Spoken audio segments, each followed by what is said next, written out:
Hello, everyone. Welcome to Everybody's Got One podcast.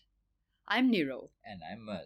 and we set off to use our curiosity and build a whole brand new podcast over it.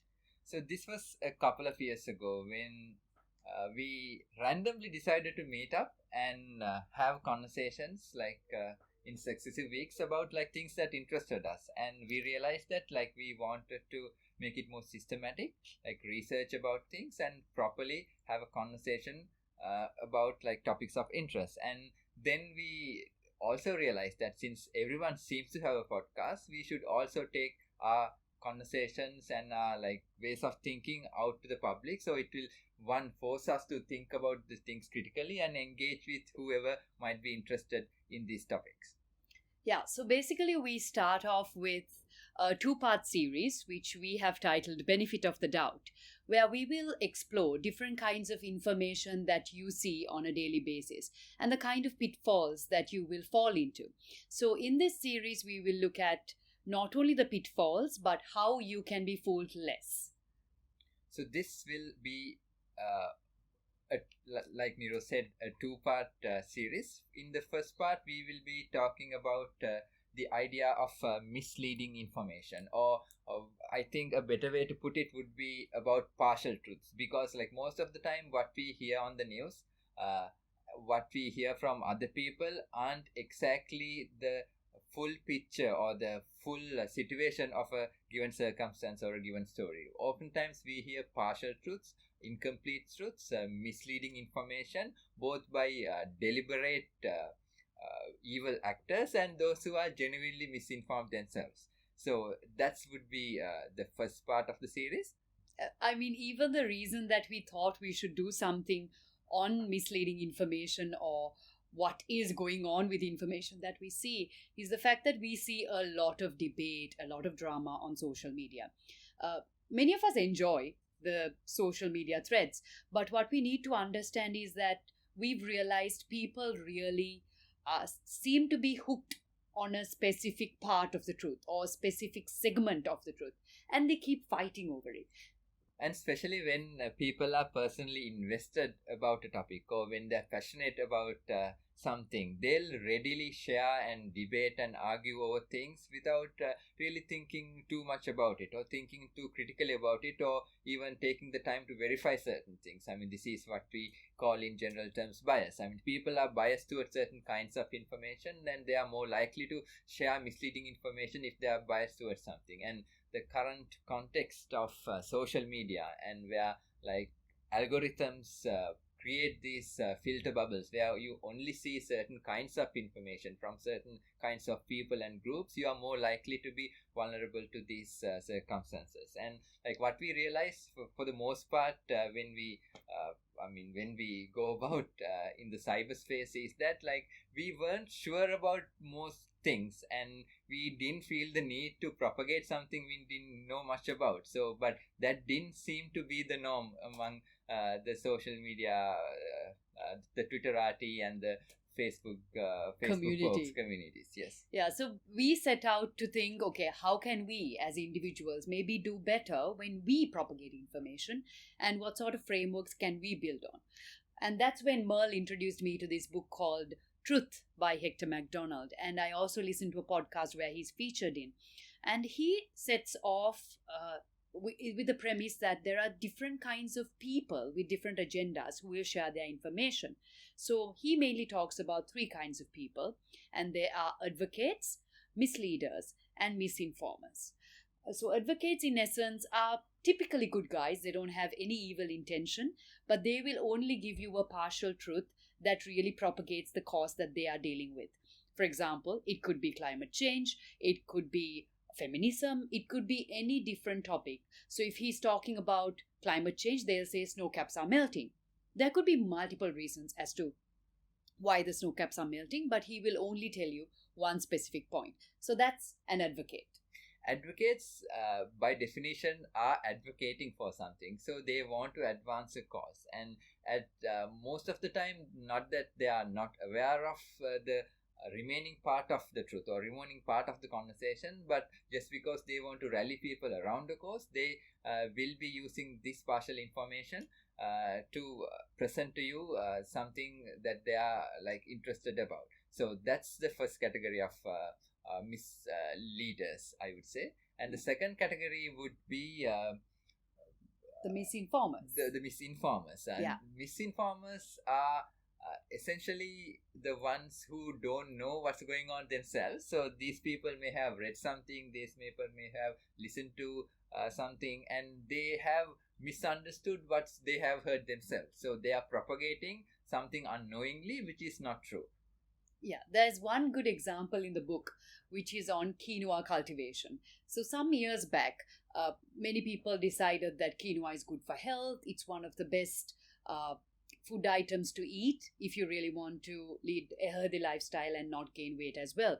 So it was a staple for the Peruvians and the Bolivians at the time.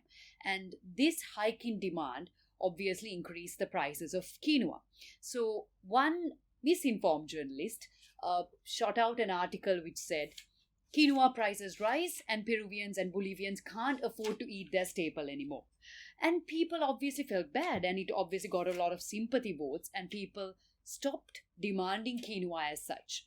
But one nice guy actually set out to look for the truth, and turns out, yes, it's not a lie that quinoa prices have risen, but it's also not the truth that Peruvians and Bolivians can't afford their staple anymore, because the risen demand gave them higher production and also increased their standard of living because they earn better.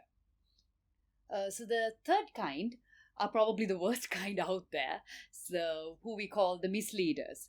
And mostly these guys are what you see on a podium, the politicians, and also what you see on TV and on your Instagram, the commercial advertisers.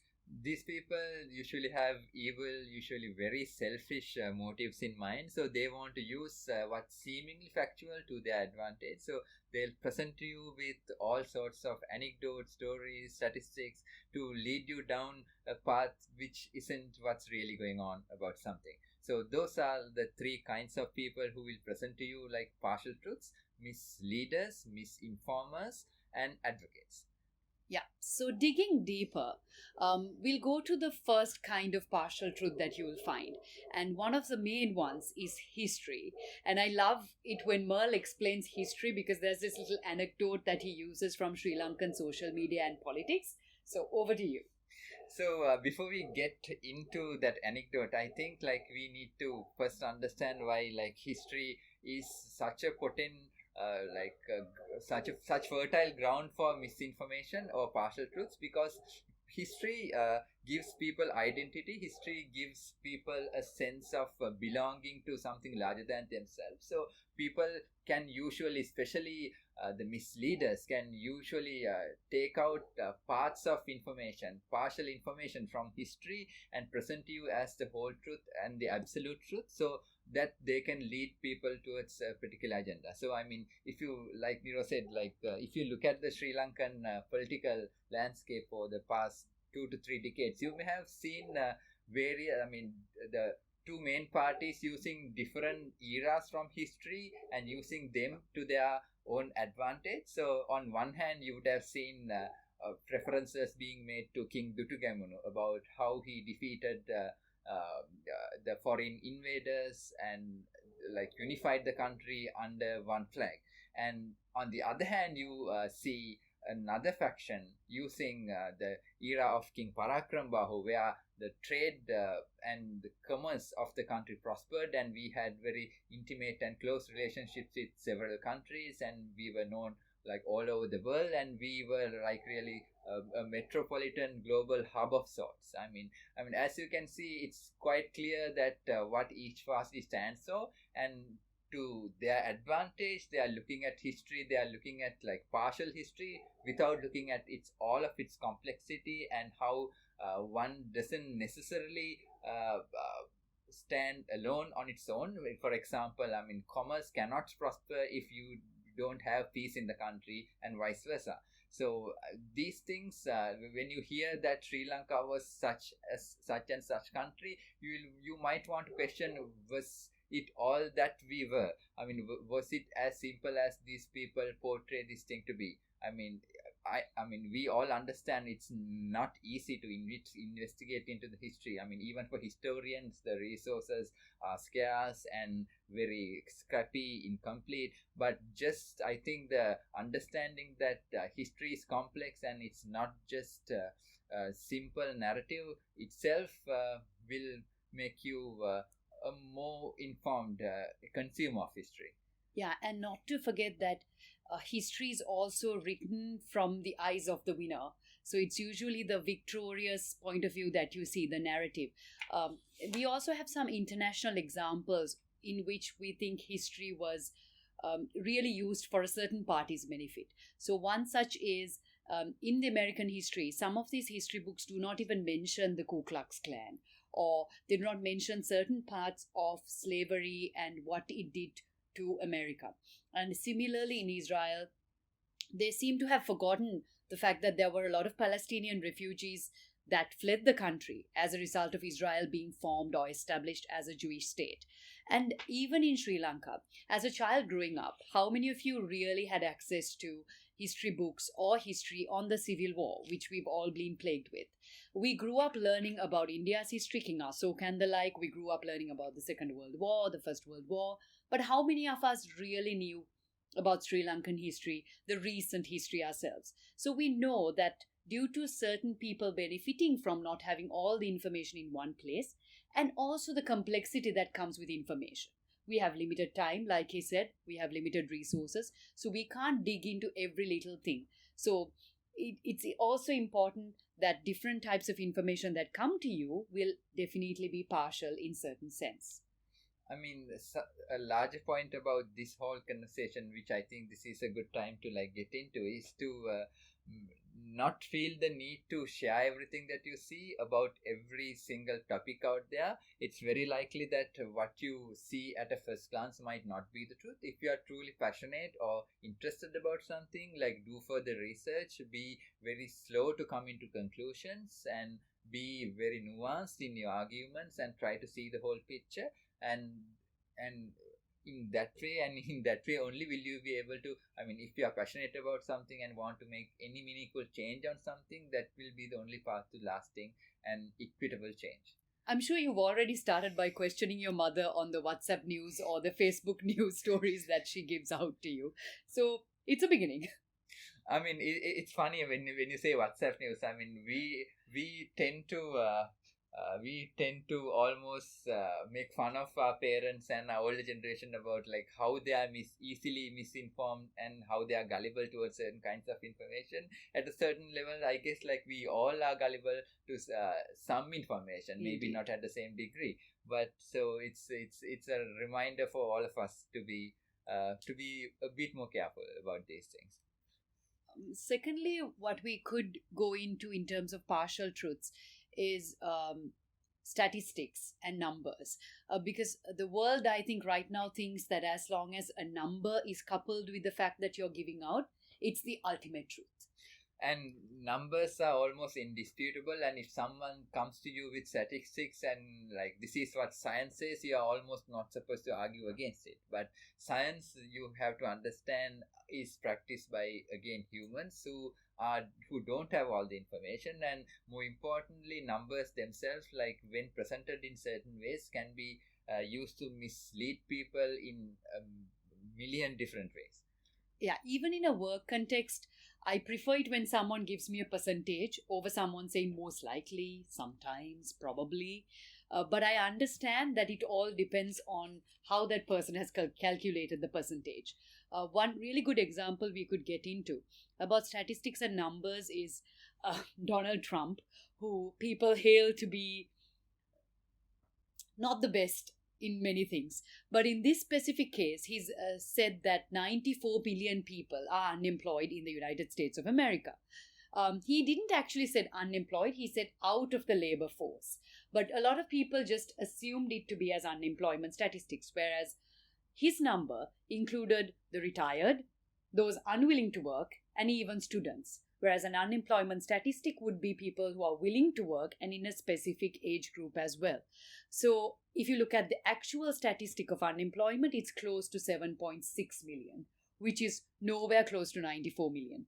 But that little number probably led a whole bunch of people astray in making really crucial decisions. So when you hear numbers, the lesson here, I guess, is to not take numbers for granted or consider them as like indisputable. Try to understand like what those numbers mean, what the definition of a given metric is, and to what particular time frame and how time bounded it is, and for what period are we talking about, for what different groups. So try to like take apart the number you hear and try to like dig deeper into something before you come into conclusions. I mean one of the most I suppose bastardized numbers like in all of economics is this the single number of GDP, which is seen as the one metric which tells you everything that you need to know about an given economy. How prosperous a country is. How prosperous a country is, how Yeah. well off people are, how good they are doing. All of that is supposed to be captured under GDP.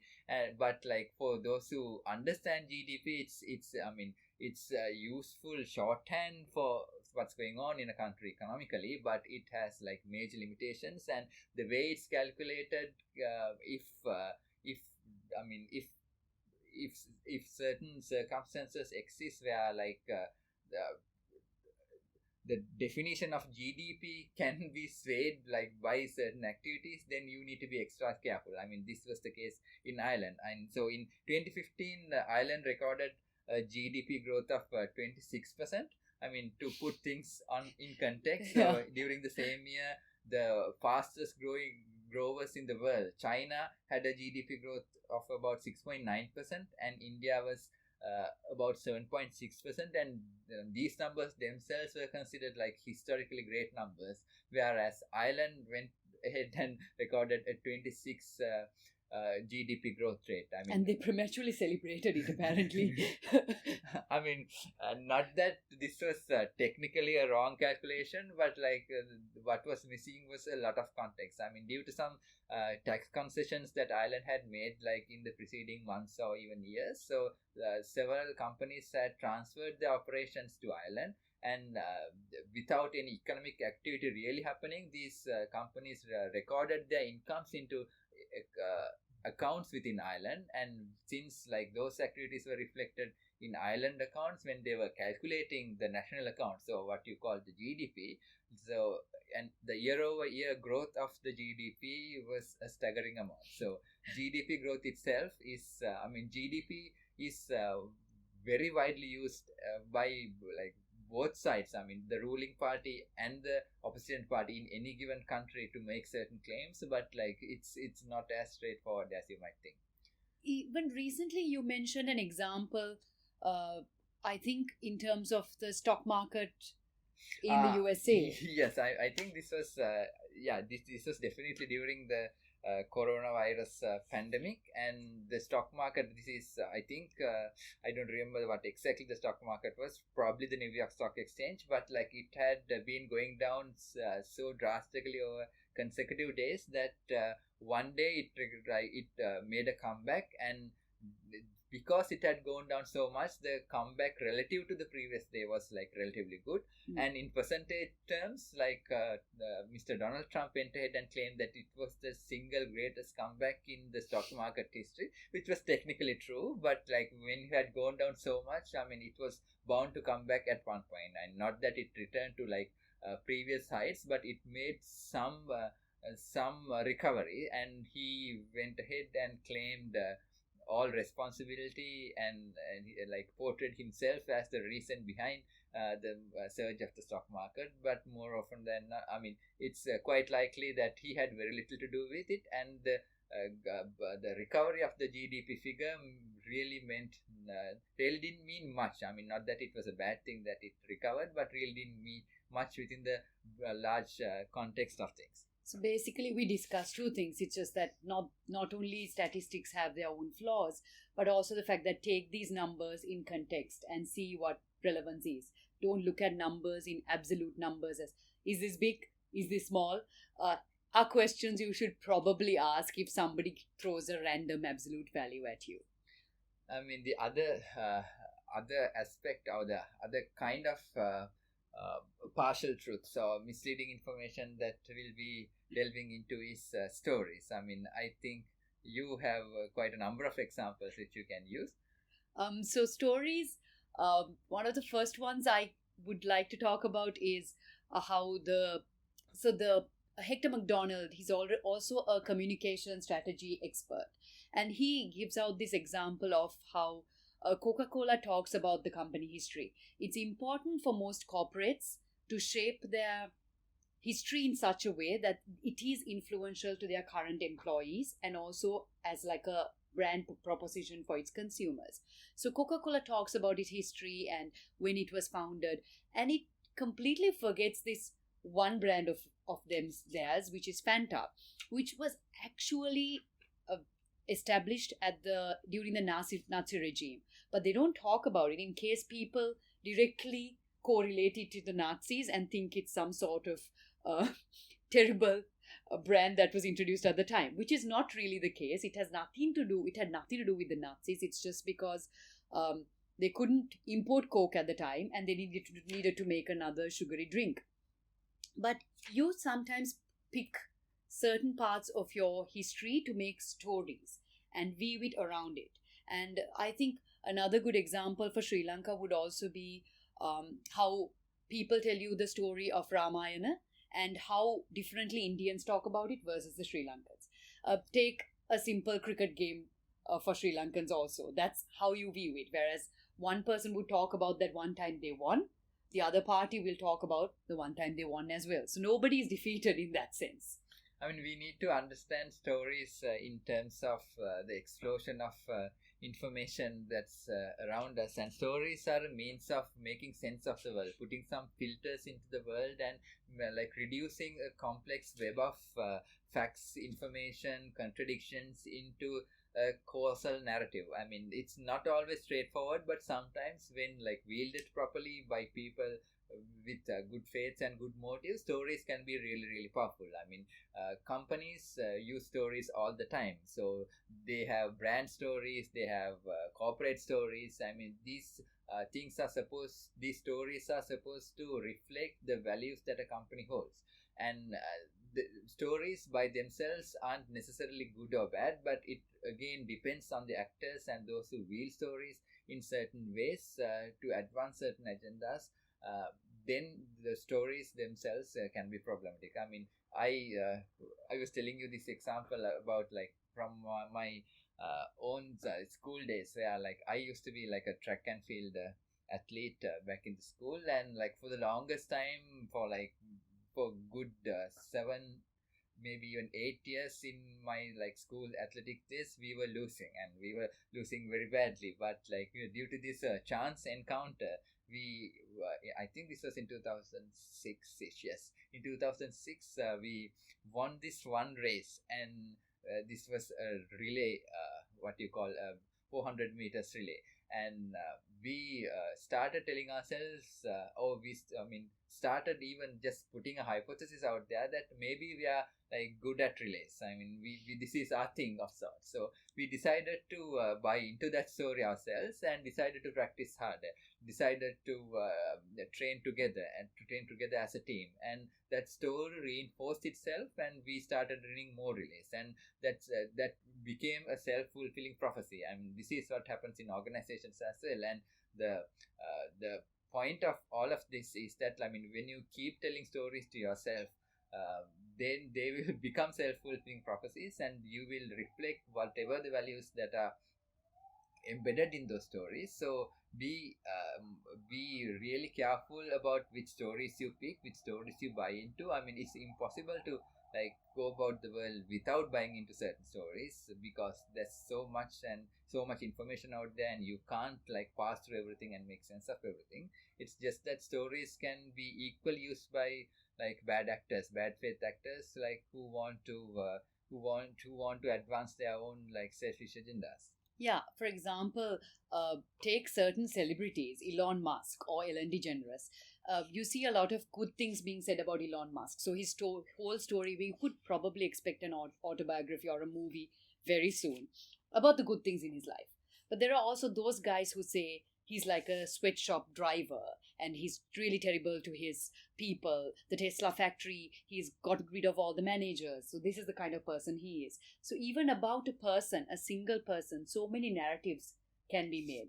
Even Ellen DeGeneres, a close friend of mine, was really disillusioned by this one story that a paper ran, which was about how terribly she's treated one of her staff members, and a few people have agreed with that person.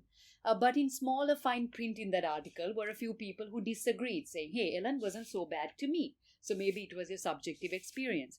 But the clickbait article title literally said, Ellen DeGeneres is a horrible person. And my innocent friends, they were disillusioned and they refused to dig deeper because obviously time, a complexity of a subject like this, no one has actual information. So like Merle said, we can't iterate enough, I think, how important it is for you to understand the agenda of the person who gives stories out to you. And I mean, just moving on to a different kind of misleading information or like partial truth is the idea of definitions. How definitions can be used by different people and different groups to like make it sound like something is going on, whereas like the complexity of the matter is like really different. Like one of the more recent examples of how definitions can shape a lot of things, people's response, like how they feel about certain thing, is the ongoing coronavirus pandemic. So it wasn't until like I think mid-March or even late March that the World Health Organization decided to officially name the COVID-19 pandemic situation. And when you declare something a pandemic, the ramifications are immense, like enormous. I mean, certain kinds of travel restrictions are imposed. I mean, certain economic activities are reduced, and countries often consider lockdowns, and the personal freedoms and liberties are restricted. So all of that happens if something is recognized as a global pandemic. I mean, not that we are criticizing the World Health Organization or any of the countries. It's just that like when you define certain things in certain ways, it can have like very big ramifications. I mean, the point of all this is like people who are in control of these definitions, who have the authority to like define certain things, if they have bad intentions, definitions themselves can have enormous impact and effect on you. Yeah, and I think one other example that I like to discuss, it's not specifically the definition itself, but how people put certain things out of context based on the definition. So there was this example on a women's summit and a picture of males at that women's summit. So one guy just plucked the picture out, put it on Twitter and said, a picture speaks 1,000 words. And the Twitterati like literally got into action, and they started slinging whatever mud they can at this bunch of people. And so Hector McDonald, who apparently knew one of the dudes in the picture, dug deeper, and turns out this UN Women's Summit was literally attended by around 1,000 odd females, and they decided they should have some sort of male inclusion as well to get their point of view. So the diversity pick in this case were the men, and there were around 7 to 10 of them, whereas the rest of them were females. But by definition, this sort of summit is supposed to be for women. So women expect certain things out of this, and they do not dig further as to what that picture even meant.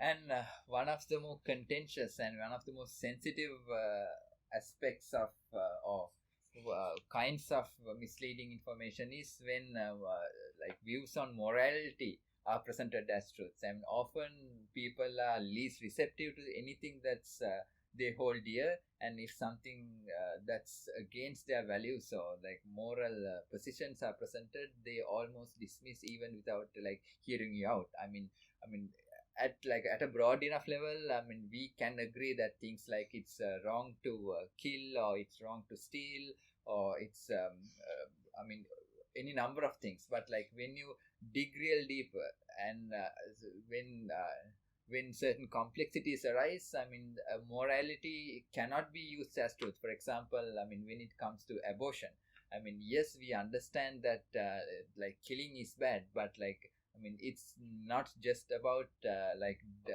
someone being dead or someone being alive. There are so many complex layers that's going around, and when people will say that killing is bad and anyone who is against killing should not support abortion, then things become problematic. Yeah, and I think recently in with the Black Lives Matter movement as well, there was a lot of drama about people who don't speak out, because a lot of people come from a morally superior point of view, and they think because we are speaking out about it, it makes us better than you. So the holier than thou perspective was very apparent when people who they thought are in a position of power were not making any verbal statements about it.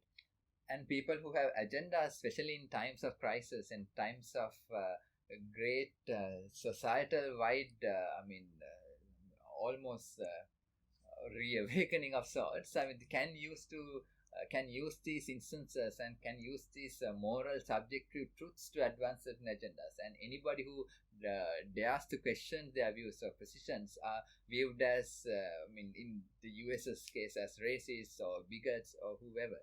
I mean, it's often not the case. I mean, people who question are oftentimes the ones who want to like understand something more deeply and to like bring about like real solution rather than like being righteous or morally superior about a position. So don't be so so quick to judge someone just because they start questioning what you hold to be like the morally right positions. It's quite possible that they really want to understand something, and it's often the case that if you can explain something, your moral position, that you can have conversation and debate and improve your own moral position, not that like you have to succumb to it or yield to another position.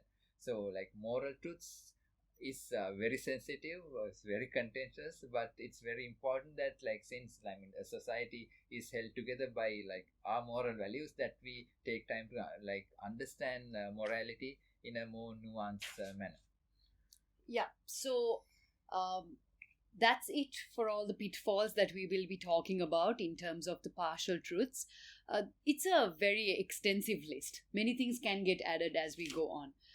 But one thing we must conclude with is the fact that you could be right, but another person could also be right. So be ready for people with dissenting views or opinions, as there could be many sides to any story, which is why we've titled this series Benefit of the Doubt.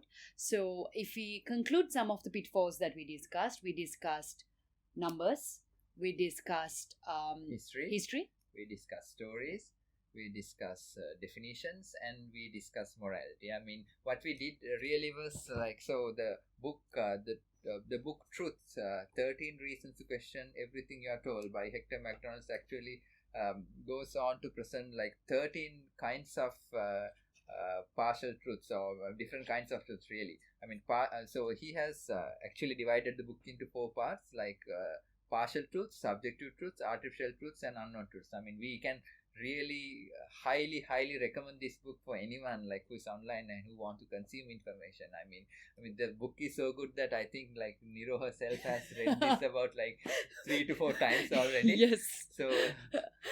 So you can be assured that someone who is not a fan of non-fiction books has read a non-fiction book more than 3 times. So it's really good.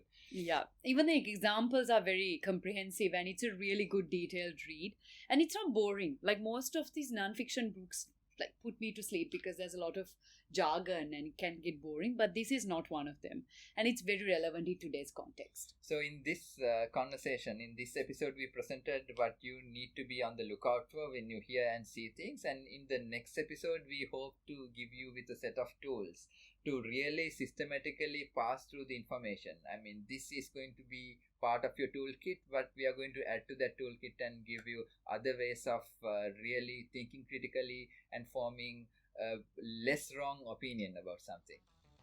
So until next time.